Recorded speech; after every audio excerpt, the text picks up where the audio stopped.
é que conhece a verdade e a verdade te libertará. Às vezes há algumas complicações e alguns dilemas e até algumas discussões sobre aquilo que é dito ou não é dito por Jesus, sobre aquilo que é atribuído como mensagem ou não é, sobre aquilo que foi ou não manipulado. No Evangelho segundo o Espiritismo, aquilo que é discutido são verdades ditas universais, ou seja, que podem ser aceites e podem ser discutidas por qualquer tipo de religião, independentemente do profeta que as tenha proferido. Agora, decidirmos ou pensarmos se foi ou não Jesus que disse ou que deixou de dizer, para nós não é importante. O que é importante é o que é que essas frases querem dizer. E de referir também que elas foram proferidas, poderão ter sido proferidas por Jesus e por outros também, por outros mensageiros de Cristo, por outros mensageiros de Deus, noutros sítios quaisquer do planeta Terra, noutras alturas, noutras épocas até, e continuam a ser temas de discussão e temas de reflexão. Portanto, para nós aqui o mensageiro não é muito importante, para nós o que é importante é realmente a mensagem e ver aquilo que nós podemos tirar dela. Então, para falarmos da liberdade que é libertadora, convém sabermos, antes de mais, o que é a verdade. Não estamos a perguntar qual é a verdade, estamos a perguntar o que é a verdade. É diferente. Não. Normalmente quando falamos sobre isto, nós procuramos logo saber qual é esta verdade que liberta. Aí qual é essa verdade? Nós vamos logo para qual é a verdade, sem nos perguntarmos o que é. Ninguém sabe. Ninguém conhece a verdade, acredito, não é? A verdade é sempre uma. Alguém disse alguma coisa? A verdade é sempre uma. É a verdade. É sempre uma, é a verdade, exatamente. Numa definição que vimos, até foi na Wikipédia, diz assim: a verdade é o que é real. É quase fazer a definição de uma coisa com a própria coisa, não é? A verdade é o que é real. A verdade é a mesma coisa dizer, é o que é. Isso é. Não é? A verdade é o que é. Os tempos que correm, muito complicado saber o que é verdade, porque é muito. As pessoas não estão preparadas para saber o que é verdade ainda. Se houver uma ou duas pessoas, é muito complicado. Isso é verdade. Nós não estamos preparados para saber a verdade. Então vamos tentar fazer aqui um esquema, se houvesse coisas com pisquinhos.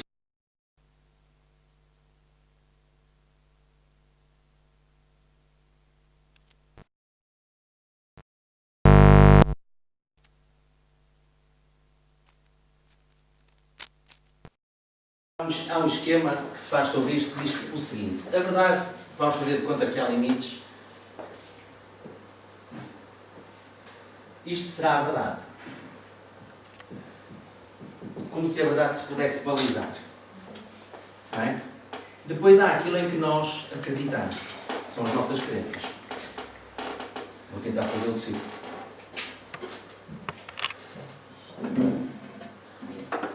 Isto são as nossas crenças.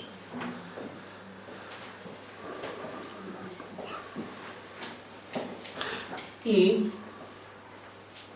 propositadamente, é claro, tenho aqui um esquema que está aqui um bocado a boicotar isto, elas, de alguma maneira, se tocam. Quer dizer o seguinte, que nós, algumas das nossas crenças, são verdadeiras. Mas só, grande parte delas, porque realmente acreditamos nelas. Mas não é forçoso que saibamos realmente porque é que são verdadeiras. Apenas acreditamos que as coisas sejam de determinada maneira. Neste bocadinho aqui, em que as nossas crenças realmente são verdadeiras e se cruzam com a verdade, há aqui uma parte que se chama precisamente, e não cabe ali a letra, o conhecimento.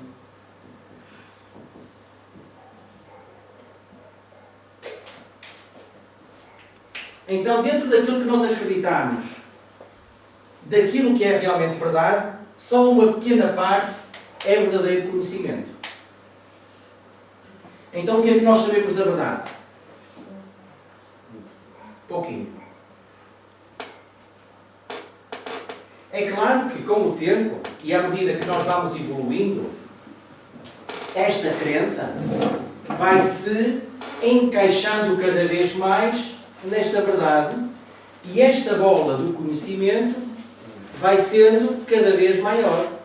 Até a um ponto que, digamos, será o culminar da nossa evolução, tudo isto será do mesmo tamanho. Nós teremos o conhecimento, que será realmente aquilo em que acreditamos, que será coincidente com a verdade. Isto é puramente filosófico. Agora, em potência, nós não podemos dizer que é impossível. Ou podemos? Não, isso não pode acontecer. O que a experiência nos diz é que cada vez mais as nossas crenças se vão aproximando da verdade. E nós, seres humanos, e a história da própria humanidade vai sendo prova disto. E que o nosso conhecimento é também cada vez maior. É claro que estes círculos variam de pessoa para pessoa. Não é? As minhas crenças podem ser mais ou menos verdadeiras e o conhecimento que eu tenho pode ser mais ou menos verdadeiro, portanto, dependendo daquilo que eu sou como pessoa e das capacidades que eu tenho, de compreensão e de assimilação, no fundo, e das interpretações que faço dos fenómenos e das relações que me rodeiam. Porque depois aqui há muitos tipos de verdades, não é? E há muitos tipos de conhecimentos. Há as leis da natureza, há as leis da sociologia, há as leis de tudo e de mais alguma coisa. Portanto, o conhecimento realmente pode ser muito vasto. Concordam com este esquema? Ou pelo menos ajuda-nos aqui a, de alguma maneira, materializar estes conceitos que às vezes são assim um bocadinho ambíguos. Cada pessoa deve acrescentar aí tem que ver bolas, não é? Cada um vai. Agora, para mim, é uma brincadeira, cada um tem o seu par de bolas, não é? Exatamente. Não há dúvida. Cada um com as suas bolas, pronto. Depois está esta terceira que vai sendo também maior ou menor, consoante também os esforços que nós empreendemos na busca desta verdade. Porque depois isto também varia. Uns procuram mais e outros não querem saber, não procuram nada. Ao mesmo tempo, esta das crenças todos temos. Todos acreditamos em alguma coisa. Mesmo que nós acreditemos que, por exemplo, a verdade não existe. É uma crença. Podemos acreditar em Deus ou podemos não acreditar em Deus. E o não acreditar em Deus é crença. É acreditar que Ele não existe. No fundo, tudo aquilo que nós pensamos são, no mínimo, crenças. E depois são ou não verdades.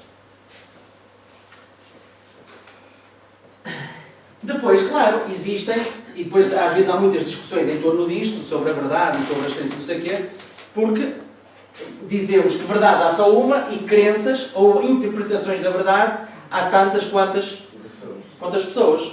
Nós temos aqui 40 pessoas, cada um de nós tem uma interpretação da verdade e nenhum de nós, por muito parecidos que sejamos e por muito similares que sejam os nossos pensamentos, as nossas crenças não são totalmente iguais, os nossos níveis de conhecimento não são exatamente iguais. Há sempre um ponto ou outro em que discordamos ou que sabemos mais um bocadinho do que o outro, não é?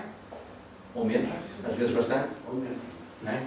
Porque realmente depois isto é, e vamos ver já a seguir, esta história realmente e esta vontade, esta ansiedade de querer saber a verdade, de vez em quando, torna-se um problema.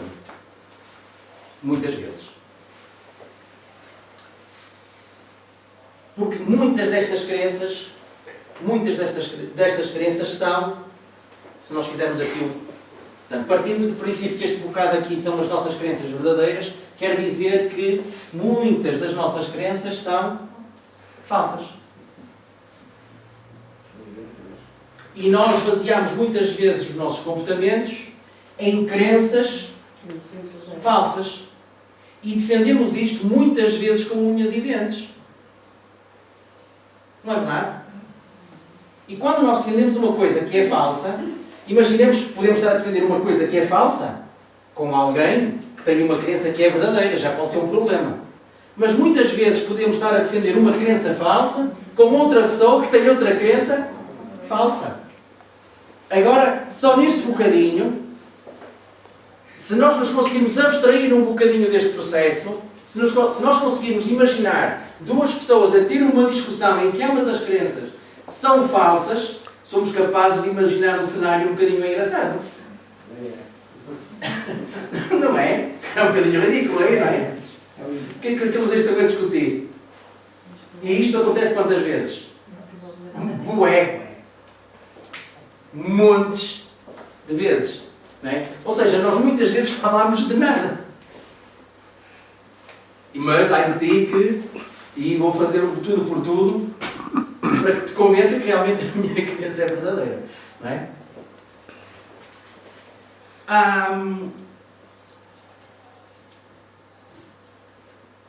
Há guerras por causa disto. No mundo inteiro. Aliás, o mundo existe, o homem diz que esteve sempre em guerra, não é? Há sempre uma guerra neste planeta. Pelo menos uma. De certeza que não há só uma, mas pelo menos uma há sempre. E de certeza absoluta que todas as crenças, todas as guerras se baseiam em alguma crença. Não é? Se pensarmos, por exemplo, na Segunda Guerra Mundial, em que é que Hitler e o nazismo acreditavam? Uma raça única. Na pureza, não é? Da raça.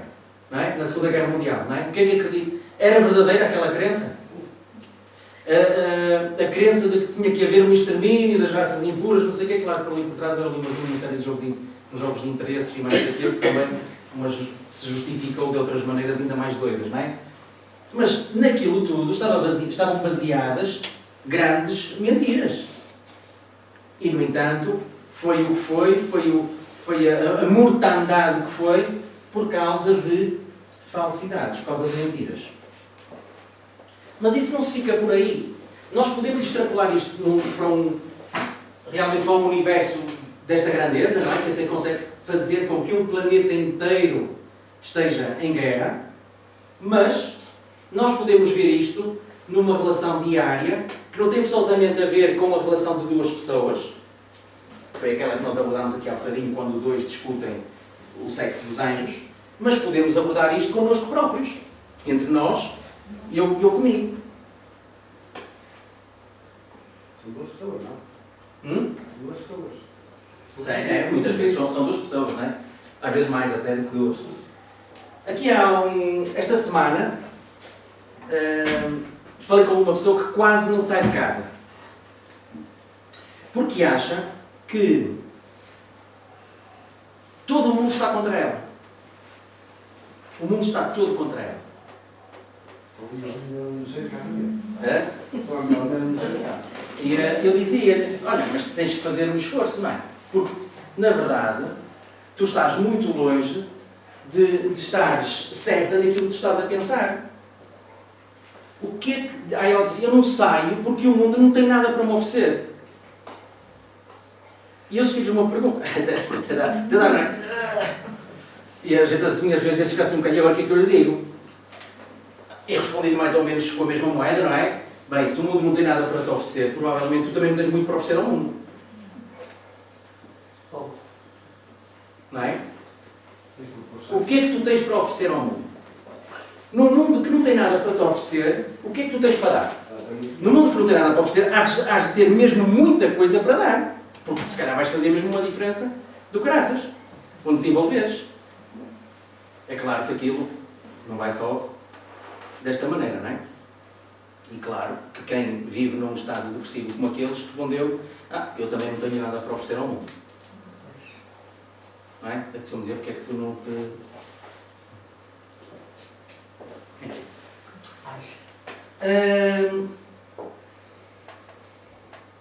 Porque na verdade, quando alguém pensa desta maneira, pensa neste grau de destruição e neste pessimismo que, sei lá, que é quase incalculável, não é? Quer dizer, como é que se calcula isto? Aquilo que me fez pensar foi que, na verdade, o mundo não está nada contra essa pessoa, não é? Bem pelo contrário. O mundo não quer saber dessa pessoa para nada. É o que acontece. Quando alguém acha que o mundo não tem nada de interessante para lhe oferecer e acha também que não tem nada de interessante para oferecer ao mundo, por que raio é que o mundo se há de interessar numa coisa sem interesse nenhum? Não acham? Então por que raio é que uma pessoa destas há de ter a presunção de achar que o mundo está todo contra ela? O mundo não está contra ela. O mundo não quer saber dela. Precisamente porque ela não quer saber do mundo. É? E o mundo não querer saber dela não é o princípio, é uma consequência. Não, ninguém quer saber dela. Porque senhor esteve para falar com ela. Portanto, não. Está bem. O mundo queria alguma Sim, coisa está dela. bem. Pronto, você agora está aí a fazer-me uma... Está a fazer um traço, não é? É um jogo. Não estou a fazer junto. Não, eu percebi. Claro. Ok. Claro que eu não me embarquei naquela... Não é? A gente de vez em quando tem que usar estes jogos psicológicos e para abanar um bocadinho, não é? Ou seja, porque no fundo, a mensagem tem que ser sempre positiva. O que é que isto impele? Pretende que a pessoa veja que realmente, se calhar, tem coisas interessantes para dar aos outros. Só que o problema, na verdade, é que nós estamos à espera que os outros reconheçam o meu estado, as minhas verdades, como sendo a verdade, como a minha opinião sendo a mais importante de todas, como se eu fosse o centro do universo. Mas eu não sou o centro do universo. Porque eram muitas pessoas para ser o centro do universo, não é? A que propósito é que eu é que ia ser logo o iluminado? Não é? O sortudo. Tinha que ser mesmo uma pessoa muito interessante. Mesmo com muitas coisas para dar. Para ser o centro de uma coisa tão grande. Não é? Então, é mesmo uma luta entre isto do que é crença e daquilo que é verdade. E só este bocadinho já nos dá muito que pensar, depois tendo em consideração aquela verdade de Jesus que dizia: conhece a verdade e ela te libertará. Num mundo em que nós achamos realmente aquilo que povoa em termos de pensamentos o meu ser é a verdade. Ou seja, estou muito longe de ser livre. Porque vivo afastado daquilo que é a verdade. Vivo num mundo ilusório. De faz de conta, muitas vezes, de brincar às casinhas. Aos papás e às mamás que têm filhinhos também. Algumas vezes. Não é? Mas o que é certo, depois disto tudo, isto no fundo só pretende servir para percebermos um bocadinho a mecânica, não é? E a forma como nós vivemos em relação às nossas crenças. Se nós, nesta abordagem, por exemplo, com esta senhora, que eu falei há pouco, a gente tenta-lhe fazer um apelo a que busque a verdade. Porquê é que tu estás assim? Porquê é que te fechas? Porquê é que estás isolada? Não tem respostas para dar. Não nos dá respostas. Mas se nós lhe perguntarmos, um terapeuta com jeito, com tempo, e pela vontade que essa pessoa há de ter de se melhorar, de descobrir no fundo, a verdade está onde? Onde é que está essa verdade? Onde é que está a verdade dela? Está nela. Portanto, ela não vai buscar a verdade fora de si. Ela está aqui. Mas não quer, achando que sabe tudo, não quer saber, na verdade, da verdade. É complicado isto. Não é? Às vezes faz aqui os nossos egos manhosos. Nós achamos que sabemos tudo. Mas, na realidade, não queremos saber da verdade. Da verdade que me enfia dentro de casa. Às vezes porque custa. Já vamos ver porquê. Claro que custa, porque se não custasse era De certeza que andava a passear e a assobiar e a dar de comer aos pássaros e tudo mais. Não é? Então, o que acontece é que nós muitas vezes fugimos da verdade que tem a possibilidade de nos libertar. Isto já foi dito há 2000 anos pelo Cristo e hoje continua a ser exatamente verdade. Nós continuamos a fugir da verdade. E então, pronto, já que vocês insistem, já está ele. Não é? É o medo. Nós muitas vezes, ou sempre, temos medo de saber e de já nem falo só de conhecer. Não é? Já não falo de conhecer, falo de ter uma crença realmente daquilo que é verdade. O medo. Reparem, e se Jesus por um lado diz assim, conhece a verdade e a liberdade te libertará, mas eu não conheço a verdade porque tenho medo dela, o que quer dizer? O que é que o medo nos faz? Aprisiona-nos. Não é? Então, nós não querendo conhecer a verdade, ficamos presos. Presos a quê? A crenças falsas. É claro que ninguém vive no estado em que está, ninguém é infeliz, ninguém é deprimido, ninguém é triste porque quer. Ninguém é. Só que prefere alimentar-se deste medo, ou deixar-se aprisionar e inebriar. Como é que se diz ficar quietinho, congeladinho? Inerte, exatamente. Não é? Deixa-se ficar inerte pelo medo, porque mexer nisto vai dar realmente um bocadinho de trabalho. A Vareta já está assim a encovilhar assim os olhos. Eu estou a perceber, mas às vezes também tenho assim um bocadinho de medo. Não é? E às vezes sai dessa zona de conforto porque é atingido por outro tipo de medo. Que?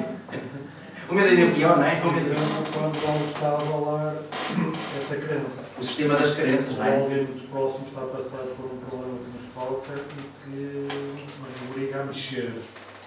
Tem que ser mesmo. Por medo, porque as coisas estão a descambar. Estamos a chegar ao limite, não é? Muitas vezes só o limite, só atingir o limite é que nos faz mesmo um sinal de alerta, ou então até muitas vezes a própria morte, por exemplo.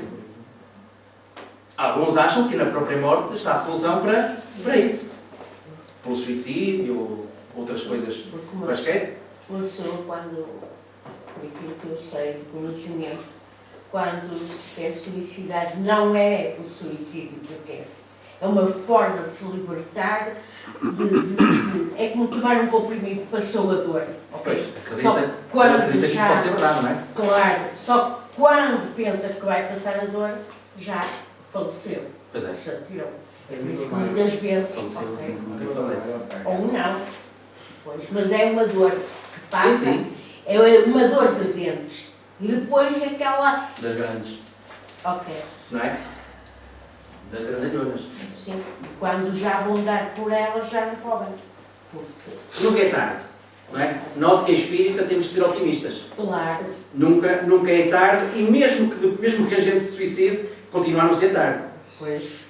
Exatamente. Porque, pronto, foi mais uma oportunidade, foi mais uma queda, foi mais um erro, foi mais uma oportunidade que nem sequer se pode dizer que foi desperdiçada. Mas se puder. Foi o que foi. E essa oportunidade que na nossa perspectiva materialista foi desperdiçada, há de ser uma forma, não é, de despertar noutra altura qualquer e de nos motivar a sermos diferentes e noutra situação semelhante a agir de maneira diferente. Porque há salvação para todos. Isso é ótimo, não é? Mesmo quando a gente se suicida. O pior do suicídio não é o ato do suicídio em si. É o estado psicológico em que nós ficamos que realmente nos vai levar a um sofrimento terrível. Não é? Principalmente em termos morais. Para além do medo de mexer nestas verdades, de descobrir, e nós temos medo, isto mais um resultado aqui, temos medo porquê? Porque não conhecemos. Mais ou menos, porque nós temos medo de ter culpa. Os processos que normalmente nos congelam e nos aniquilam em termos de vontade são muitas vezes são muitas vezes que palavra é que eu usei? Não é isso. Os processos são processos nos quais nós temos alguma responsabilidade. Então nós temos medo de descobrir o que é que nós teremos feito que tenha levado a que tenhamos chegado a um estado de tristeza ou de depressão, ou seja lá, do que for. Ou de estupidez. Pode ser quando nós, por causa disso, somos estúpidos ao ponto de andarmos a matar os outros, que é mesmo estupidez, não é? No caso de uma guerra, ou no vizinho que está ali a fazer uma tentativa de desvio das águas, não é? Que anda lá das montanhas e que andam ali a regar os meus campos. É a mesma coisa. Eu acreditar que a água é minha. A água não é minha. Não é? Se ela fosse minha, caia toda no meu quintal. E ela cai no mundo inteiro. Então a culpa, tal como o medo, quando nós não queremos lidar com a culpa, em vez de nos libertarmos, aprisionamos-nos. Ficamos presos pela culpa. Tudo isto, reparem, não são ações, são consequências que levam à inércia. À inércia em termos de resoluções e em termos de meter a mão na massa para fazermos alguma coisa para mudarmos. Não é? Portanto, libertar é por aí mesmo, não é? Auto-liberta-te e vai, faz-te ao mundo, faz-te à vida, faz coisas. Erra à vontade, faz as neirolas para aí. Aceita que és capaz de fazer isso, mas ao menos faz alguma coisa. Porque não errar, porque não faço nada, já em si é um erro, não é? Que mais tarde há de levar pela força do tempo e do desgaste e do cansaço nesta curtição do medo e da culpa, que pode levar muito tempo. Há pessoal que é muito paciente mesmo. Bem, pelo menos tem que se reconhecer isso. Não é? Têm medo, sentem-se culpados, mas são muito pacientes. Não é? Tem. Até que um dia se cansem e descubram que afinal há outras maneiras de ultrapassar outra maneira de fazer isto tudo. O medo com a culpa leva muitas vezes a que as pessoas, como resultado, se vitimizem. Que é precisamente o caso daquela pessoa que nós falávamos há bocadinho. Não é? Não está ali num processo de vitimização nítido. O mundo está todo contra mim. Mas tu pensas que o mundo não tem mais nada que fazer? Tu está contra ti? Realmente, não é?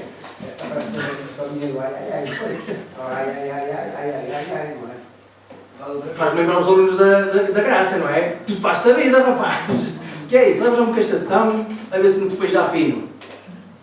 E tudo isto é uma curtição. Ao mesmo tempo.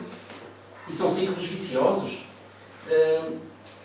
Dificilmente se saca uma resposta a uma pessoa que vive num estado destes que não seja precedida de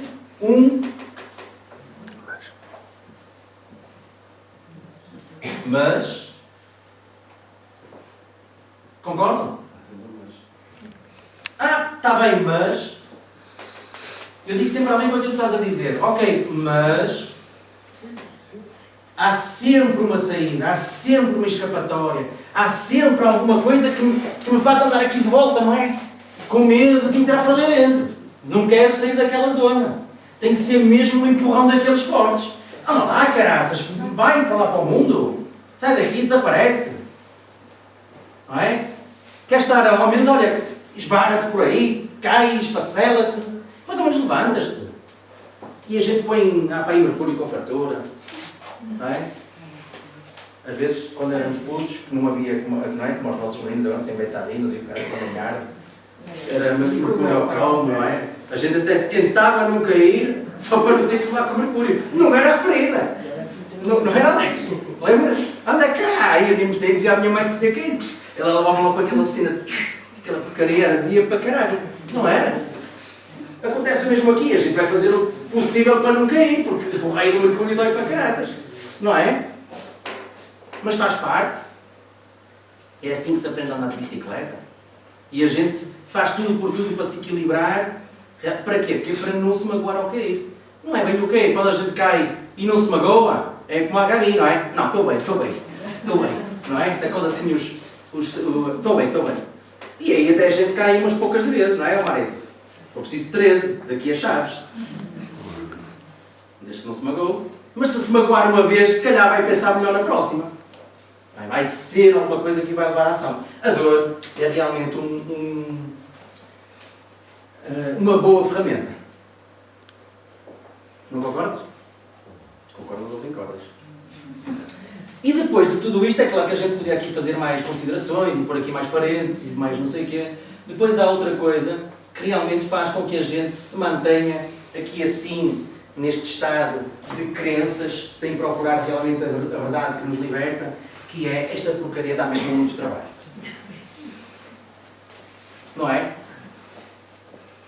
E se nós formos honestos, ao ponto de aceitarmos que realmente o nosso nível de crenças, ou a parte em que a crença se toca com a verdade, e o conhecimento que temos é mesmo muito pouco em relação ao que existe de verdade, então ficamos com uma noção que realmente ainda temos muito trabalho pela frente. E muito mais trabalho do que aquilo que pensamos. Não é? Como dizia o filósofo... Já não lembro o que dizia o filósofo.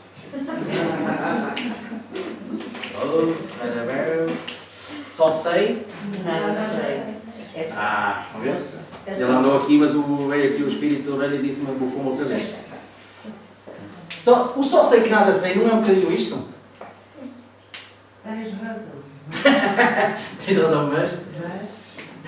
Pois é. Mas dá trabalho ou não? Só sei que nada sei,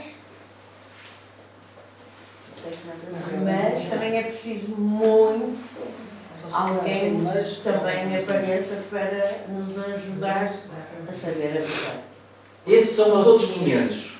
Esses são os 500 que vêm, esses são os trocos que vêm no final. Já só são 250. Os 750 e 50 Esse é o mesmo finalzinho que é precisamente aquele que nos coloca exatamente também no lugar do outro. É preciso alguém que nos ajude. Sim. E os outros também precisam de quem os ajude. Não é? Ou seja, eu aqui não posso estar à espera de 10 milhões.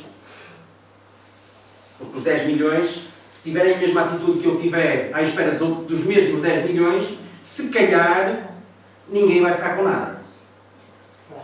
Se calhar. Mas é uma opção. Aqui há uns dias assisti a uma missa. Sim. Nem sei como é que aquilo se chama. Uma coisa qualquer de uma universidade, as queimas das fitas, não é? É isso. Fui lá assistir tenho uma prima que acabou lá o curso e veio lá fazer aquilo e então, pronto, os sistemas de ensino ainda são oficialmente católicos, não é? E então fazem uma missa e vai toda a gente, inclusive os não católicos. Falta aqui tudo. É da praxe. Os que querem ir, também são livres de ir ou não. Mas pronto. Eu desde que me tornei espírita, muito depois de me tornar espírita, uns anos depois, valentes, é que descobri que de vez em quando nas missas também se aprende alguma coisa. Porque pensava que nas missas aquilo era só rezas e nunca estava atento ao sermão. Quando chegava a altura do sermão já me tinha distraído há muito tempo. É verdade. Era o que acontecia, isto é mesmo verdade. Quando uma missa só vão ouvir essa parte. Pronto, mas eu agora também faço isso, mas só descobri tarde. Também ia contrariado. Não é? E naturalmente a gente quando vai contrariado, se calhar não vai com os aparelhos afinados para ouvir o que tem para nos dizer. E então lá a pessoa que fez o sermão, lá o padre, era um tipo assim, devia ser mais ou menos da minha idade, e teve uma série de saídas que eu achei muito interessantes. Aliás, que podia vir aqui fazer aquele tipo de sermão aqui há um bocadinho, porque de certeza que toda a gente ia gostar. E ele dizia uma coisa. Dizia assim: nada é nosso. Começava assim: nada é nosso. E dizia ele assim, nada é nosso a começar pela nossa própria vida. A nossa vida não é nossa. E eu assim, tens razão, realmente. Mas ele argumentou. E disse, claro que nós depois, na ótica espírita, podemos também meter aqui as nossas colheradas e se calhar nós não somos tão isentos do processo, ou estamos tão excluídos do processo quanto isso, não é? Nós também queremos vir. E a gente faz por vir. E negocia com os nossos pais e não sei o quê. Mas ele, naquela ótica, dizia: a vida que nós temos foi alguém que nos a deu.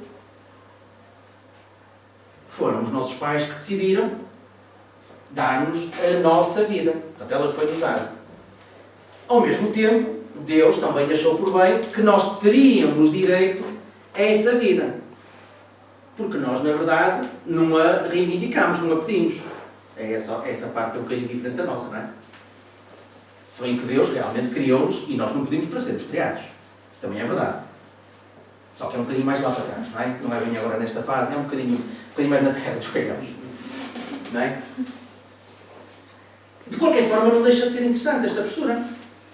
E ele depois fez uma abordagem pela própria questão do suicídio. Que não tem nada a ver com o assunto aqui, se bem que às vezes algumas destas coisas nos possam levar precisamente ao suicídio. Ainda há bocado ali a Sameiro falou nisto. Não é? Que direito tenho eu de tentar contra a minha própria vida se a minha própria vida não é minha, me foi dada? É interessante. Pode fortalecer realmente um conceito da defesa da própria vida, principalmente quando toda a gente é contra o suicídio, toda a gente seja espiritualista, obviamente. Ao mesmo tempo, se nada é nosso, aquilo que nós sabemos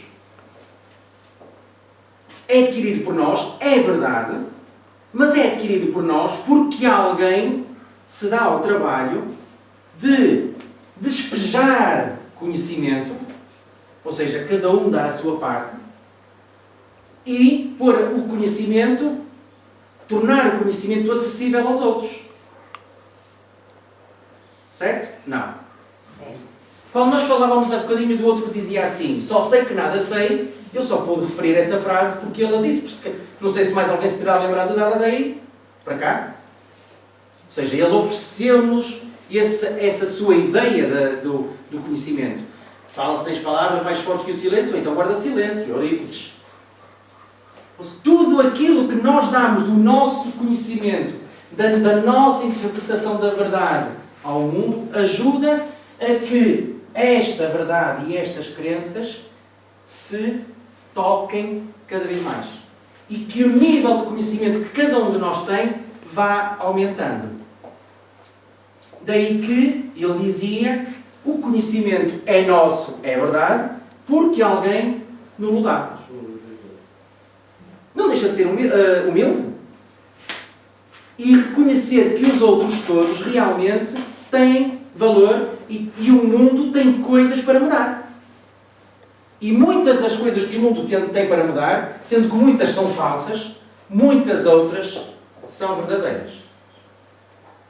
Porque a própria verdade que eu conheço, e que está dentro, pode não ser a mesma parte da verdade, por exemplo, a língua Alex conhece, pode ser outra. Mas eu, no contacto que tenho com ele pode informar-me da parte que ele conhece da verdade e eu assimilá-la também para mim. Isto são as partilhas das ideias. Não é? Porque quando nós fazemos assim, até pode parecer que a verdade que todos nós conhecemos é exatamente a mesma. Mas não é.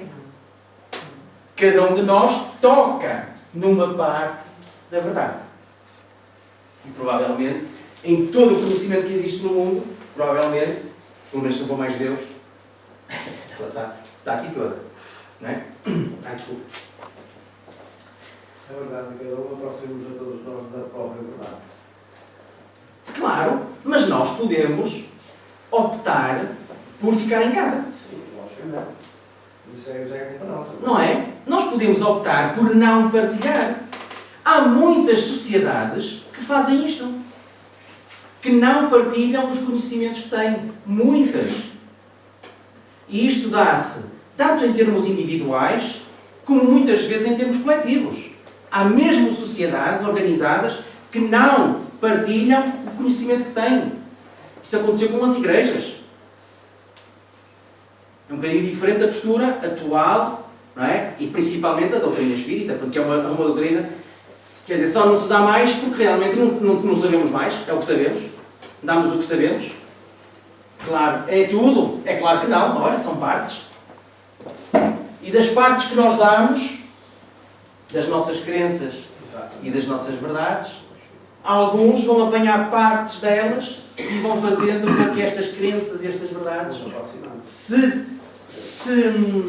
modifiquem e que esta parte que nós vamos conhecendo da verdade seja cada vez maior ou melhor ou com mais convicção, ou seja lá o que for. É que diz que a ciência ainda não pode estar aí também um segredo. A ciência sabe também umas partes, mas que muitas vezes já vimos que muitas verdades que a ciência defendeu não passaram de crenças. Se não fosse assim, não era o mundo ia feito quadrado. É verdade, hoje passa-se amanhã para amanhã, não é? Por exemplo. Ou uma crença hoje pode passar amanhã a verdade também. Porque às vezes as partes das crenças às vezes são mesmo crendice. Mas se nós olharmos pela própria concepção do homem sobre o mundo, quando nós dizíamos que a Terra era o centro do universo, foi supostamente verdade durante muito tempo. Mas não foi, não era. Era mentira. Logo, era só uma crença. E depois passou-se a pensar... Não, antes disso ainda era o homem, não é? O homem, ainda continua assim um bocadinho para muitos, não é? O meu mundo é que realmente é um mundo... Isto gira toda a minha volta. O próprio planeta Terra gira ao torno do meu eixo, não é? É um balão, é? É, Alex? Quase. Tenho um ego tão inchado que o planeta até diminui de tamanho. Tristeza. E por aí fora. E muitos morreram por causa disso. Só por causa da questão do mundo ser o centro do universo. E que diziam, não é nada. Nós afinal estamos numa galáxia e estamos no sistema solar e andamos à volta do Sol. E durante muito tempo acreditou-se que o Sol também estava paradinho na galáxia. E afinal, mais tarde descobriu-se que afinal o Sol também viaja. Mas a galáxia estava parada, não está nada, afinal a galáxia também anda. Não, está tudo aí igual. Não é? Claro. E olha, não é bom? Nós não queremos todos voar. Olha, voamos no universo. Então isto, além de dar trabalho, então em termos de soluções, na verdade importa que a gente se relacione. Que nós entremos em contacto uns com os outros, que partilhemos experiências. No fundo, obriga-nos a sair de casa, não é? Obriga-nos a tirar os pés, pôr os pés ao caminho, como diz o próprio ditado, ou, outra versão, arregaçar as mangas. Obriga-nos a fazer algo, obriga-nos entre aspas, é claro. Só vai quem quer. Mas, pelo menos, aconselha-nos a fazer isso. No fundo, incita-nos a partilharmos as nossas crenças, algumas delas verdades, com os outros. Quando nós participamos em grupos de trabalho, por exemplo aqui, quando nós discutimos assuntos, podem ser estes ou outros quaisquer, pode ser um assunto até de organização, de espaços, seja lá o que for. Nós estamos a partilhar, estamos a discutir coisas nas quais acreditamos, porque senão mais vale estarmos calados. A não ser que sejamos mesmo gente muito irritante, que gosta mesmo de chatear os outros, não é? Ao ponto de sabermos que as coisas são mentiras, mas vou dizer só para os chatear. Também acontece. Não é? Pelo menos acreditamos que somos felizes porque aborrecemos o outro. Uma crença chata, mas não deixa de ser uma crença para muitos. Fazem mesmo do propósito, isso existe. Então, a relação de sair do mundo, nos reunirmos, de participarmos, de colaborarmos, de darmos alguma coisa de nós. Daí é que dizia, como dizia Jesus, não ponhas a candeia debaixo do alqueire. Não é? E não ponhas a candeia debaixo do alqueire não quer dizer forçosamente que eu seja um homem cheio de conhecimentos. É o que eu sei. É partilhar o que sei. É dar o que tenho. Que é aquilo que dizia ao bocado ali a Sameiro, não é? Mas eu realmente vou precisar, eu se calhar vou precisar de ajuda. E agora perguntamos, e quem é que não precisa? Quem é que não precisa de ajuda? Quem é que não precisa dos outros? Eu preciso todos os dias. Era uma chatice se não tivesse os outros, não só o trabalho que eu ia ter. E cada um de si, cada um de nós tirará esta própria conclusão para si. Imaginemos-nos num mundo em que nós teríamos que fazer tudo o que precisarmos que seja feito por nós. Há já uma série de coisas que a gente não conseguia fazer. Olha, nunca tinha um pãozinho fresco de manhã. Porque o padeiro não estava para nos aturar e não ia trabalhar de noite para fazer pãozinho para nós. Não tínhamos um cafezinho para pôr no leite. Aliás, nem sequer tínhamos leite. Não é? Porque não havia ninguém que ia recolher o leitinho da vaquinha.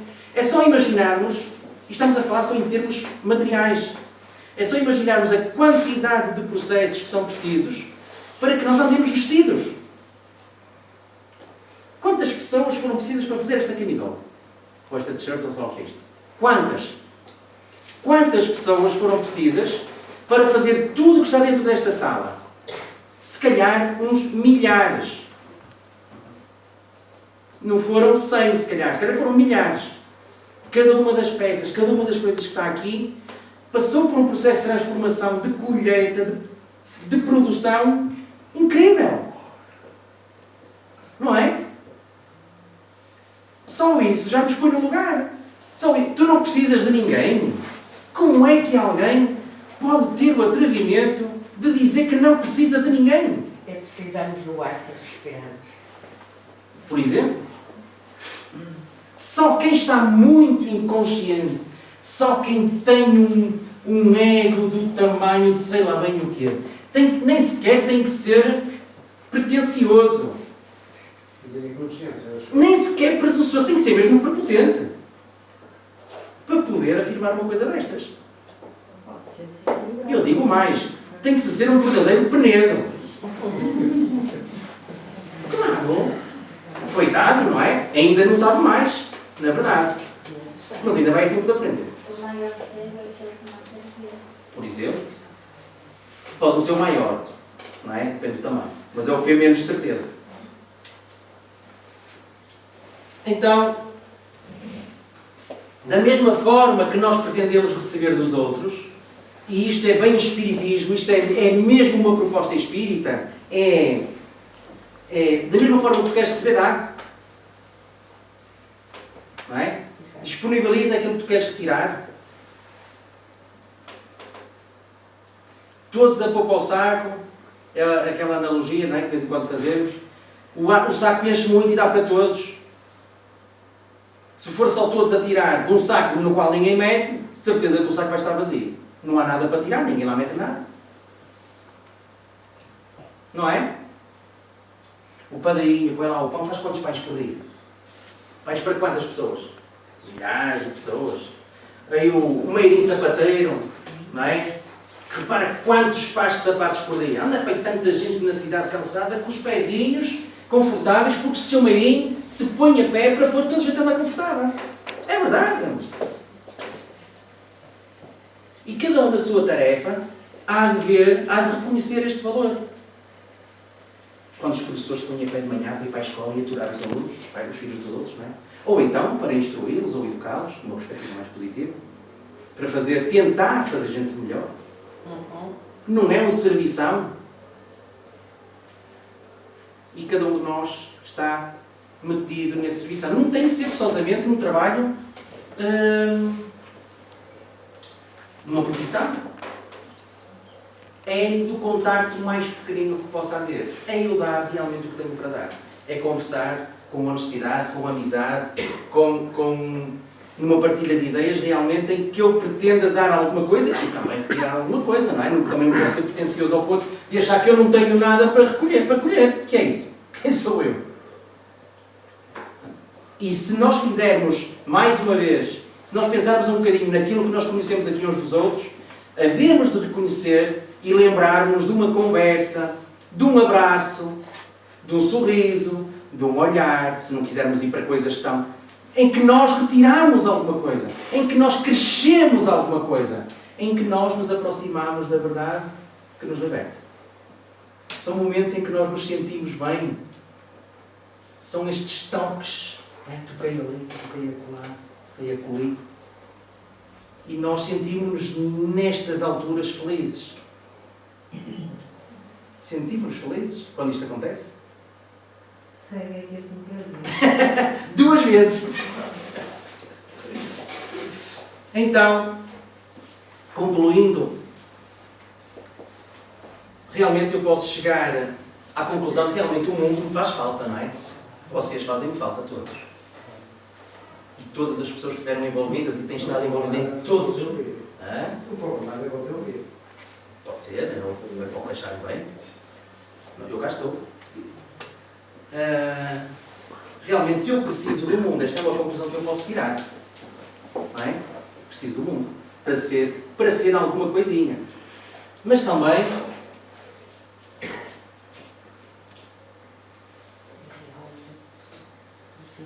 Da mesma maneira, eu faço falta ao mundo. Eu faço falta aqui. Cada um de nós faz falta onde está. Faz falta na sociedade em que está envolvida, faz falta nos seus locais de profissão, faz falta nas suas famílias, faz falta nos seus círculos de amizade, faz falta nas suas equipas de futebol. Pode ser o maior coixo, mas às vezes é o suficiente para... Ei pá, só estamos 9. Que chatice, uma equipa vai jogar só com 4. Afinal, o coixo que até não joga nada, até faz falta. Porque a gente prefere jogar com um que nem que só tenha uma perna e sermos 10, do que jogar com... Às vezes, se calhar, prefere jogar com um.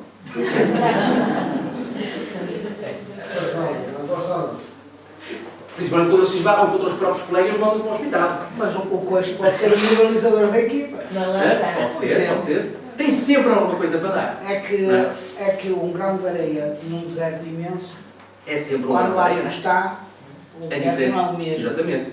Já por isso a vida foi organizada de forma que todos têm o seu lugar próprio. Exatamente. E se alguém duvidar disto, se alguém duvidar que faz falta no mundo em que está, no seu meio, ou aos seus, há de pensar, pode pensar precisamente da forma contrária, não é? Ora bem, os outros fazem falta. E se os outros me fazem falta, porquê é que eu também não hei de fazer falta aos outros? E eu não sou mais, mas também não sou menos.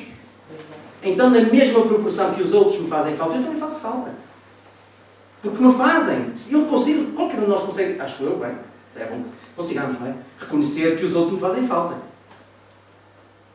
E eu não seria o mesmo sem a amizade do Luís. Sem a amizade da Gorete. Sem o contacto que temos uns com os outros. Não seria a mesma pessoa. Nós aprendemos sempre alguma coisa com o outro. Sempre. Então, pegando nisto tudo, não é? E metendo outra vez tudo na saladeira, muitos buscam, na verdade, um sentido para a vida. Verdade. Não é? E às vezes somos muito teimosos, não é? Nos jogos de crenças e não sei o quê, e lutamos muito, e tenho que saber, tenho que conseguir, tenho que... Quando Sonhamos. o sentido para a minha vida é aquele que eu quiser dar.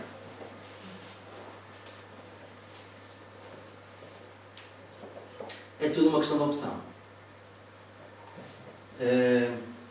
E no fundo aqui, muitas vezes, pensar bem, assim como em economia ou no comércio, pensar bem no dispêndio que vou ter, no trabalho que vou ter, no desgaste que vou ter para atingir qualquer coisa, que tipo de retorno vai dar. Às vezes, mais é menos. Às vezes a simplicidade é o melhor. Todos ter o gosto de... É bom, não é? Realmente todos tínhamos o gosto de aprender, de sabermos coisas, de partilharmos e tudo mais, mas não temos, sem nos apegarmos a isto, como se fosse realmente, como se isto fosse eu. As minhas crenças não sou eu. São opiniões que estão em burilamento, que estão em trabalho, que estão a ser acertadas e afinadas. Um dia, todos, tudinhos, vão estar ali. É para todos. Não adianta nada nós andarmos aqui a querer sobrepor ao outro, a querer que o nosso orgulho fique sempre por cima. Não adianta nada isso. Isso é dispêndio energético. Isso é desgaste. Isso é trabalho que não tem retorno. E eu não tenho que ser o melhor. Eu tenho que dar o melhor de mim, só isso. E tentar, no fundo, com alegria, com felicidade, ser útil. Para o que precisar. Não é? Sem me impor. Ó Luís, estás a precisar de uma mão, não estás? Olha que estás, ó Luís, vai lá, eu ajudo. Mas o Luís, calhar, tinha que carregar agora aquela cadeira. Anda lá, Luís. Pá, que chato, não é? Olha, quando precisares, já sabes, estou disponível. Não é? Quando tu achares bem, eu já estou. Isto é o princípio da verdadeira caridade. Não é? Amigos e amigas, até estou um bocadinho cansado. Espero que... Não, às vezes uma pessoa sente o que está a dizer e de repente quando dá conta está assim um bocado, não é? Está a dar lá para não é? Só para ser avisado. Tudo isto não passam de teorias e crenças e opiniões, agora cada um que tira as suas ilações, não é? Que se sintam bem, que estejam tranquilos. Se quiserem discordar, tudo bem, somos amigos na mesma, está toda a gente tranquila, isso não importa para nada. Na verdade, o que interessa é que cada um tire as suas próprias conclusões e que possa ser realmente alguém melhor. Isso é o que importa. Não é? Sentir melhor. Obrigado. Sentir e ser. Obrigado por terem vindo. Temos ali os jornais. Tem artigos porreiros, principalmente os dos meus amigos, são todos, lá estão.